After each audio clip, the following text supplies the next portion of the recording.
This is Friday. Sort of took half the day off. I managed to get a hold. I had like a short period, like an hour to use the sandblaster. I did basically the axle and some of the rustier parts of the frame. I didn't be able to sandblast it as good as I would have liked to, but I got all the worst parts out, and I was in a rush, so I didn't get it filmed. But I just went and got all the material, got all the paint, and just started painting and realized I wasn't recording. So here's what it looks like. You can see after my sandblasting, and I've already started spray painting. I went to Harbor Freight and bought it was like $39, and I got it all set up. I'm using Rust-Oleum Rusty Metal Primer.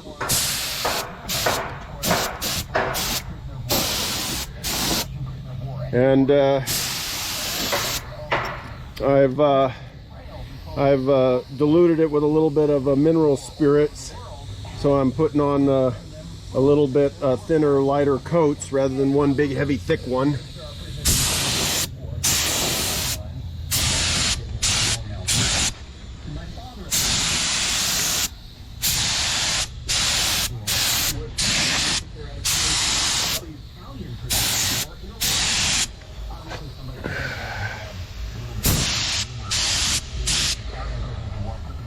Probably need to get my and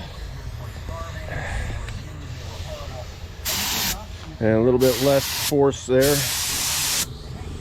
I like to narrow my my stream, but I'm new with this gun, so I'm not exactly certain how this gun works.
It seems to be working pretty good because basically this knob here controls how far back you can pull this, which allows your paint.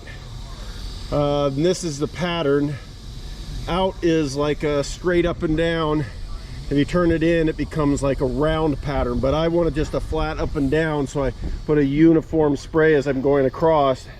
And then this is like the air down here, from the air. So brought it down. A pretty inexpensive gun, but it's doing what I need it to do, and it's cheap enough. If something happens, you can always get another, just buy another gun.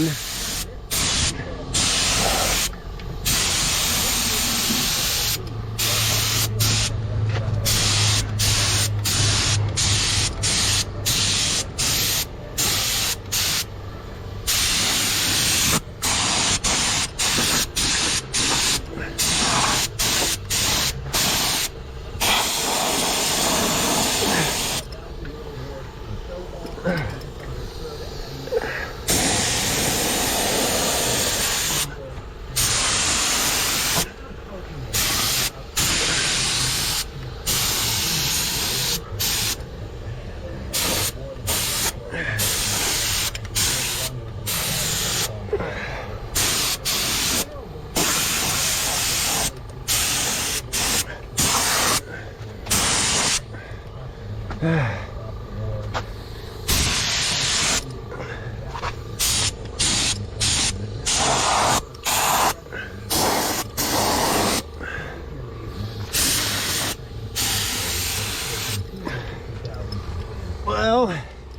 seems like I had like only like a third of a can of quart of rusty metal primer, so I'm almost out, so I'll probably mix up some more here. Let's just get it down to the point where I got no more coming out.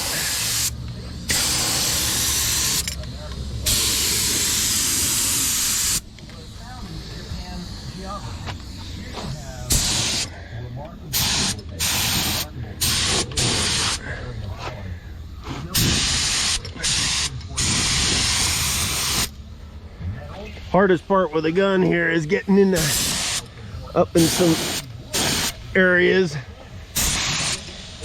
because it doesn't like to spray well if you change the orientation.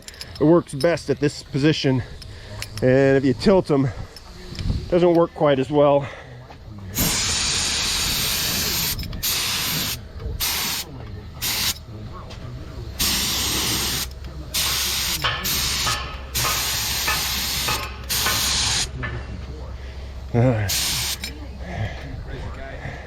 I got Iram, he's watching me. He's the main man. Well,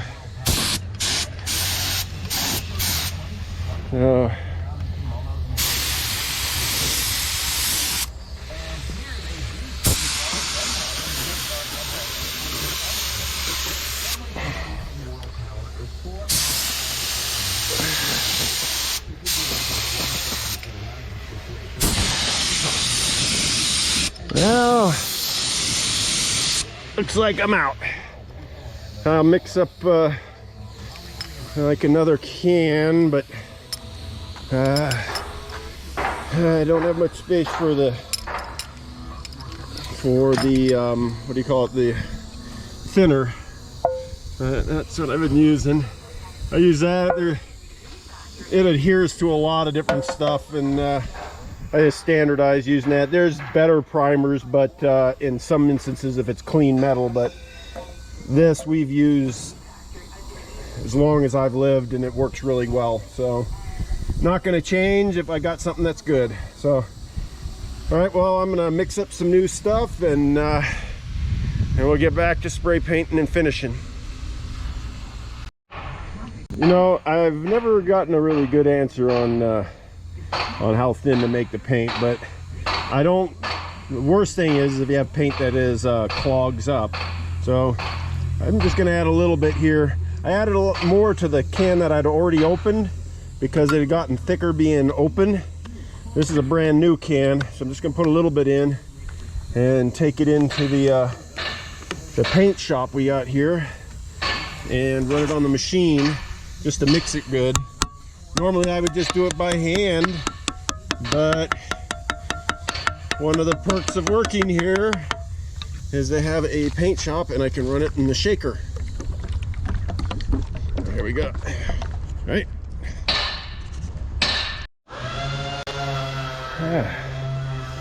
Well, here's our little paint shaker. I already had it set up, so I just shook the other paint can.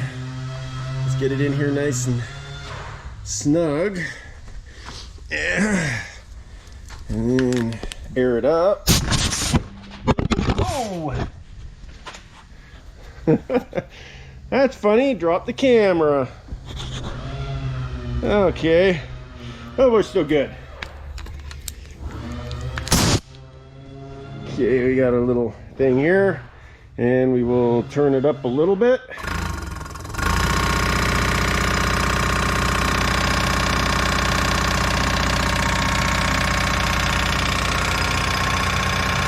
This sure beats having to like mix it with your hand or running a metal drill or whatever. Really much easier. So nice to have this little unit. Well, let's wait a couple minutes and then get back to painting. One thing that'll make it easier is if I raise up the back a little bit.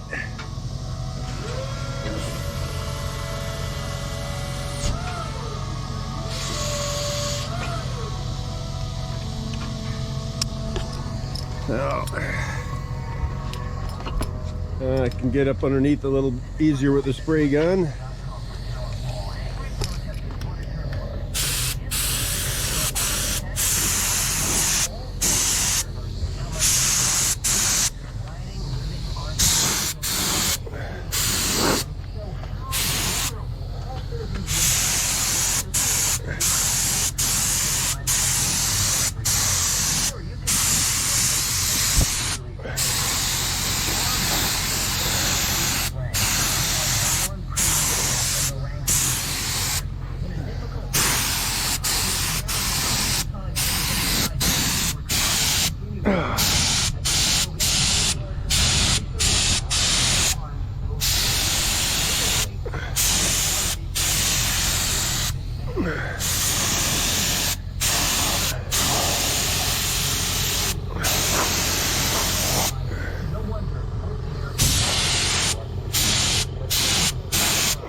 You have to move the head.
Ta-da! Well, I got the primer coat all done on the whole back section. So I'm gonna let it basically cure for the weekend, and next week I will put the military green caulk on it and then let that set, and then we can start moving over the back maintenance body onto this. Not sure whether or not probably bring the body over and set it on, and then just sort of see how it fits, and then whether or not I'm going to put the bumper on and bolt it on fully first before bolting on the maintenance body. But it's it'll be a bit of a guess on which way will be easier to put it on. I haven't looked underneath yet. So anyways, the last 2 days have been really interesting here with Dave Sparks. Interesting thing happened. I mean, 2 full days of wow. So you have to check out his channel for the video. I ain't telling you what it is, but we had a lot of stuff going on there, and me and Hunter had a lot of work to do for 2 days. I mean, full on all day long. So I'm tired. I got this done just because I managed to get the sandblaster and everything. So everybody have an awesome weekend. Take care and God bless.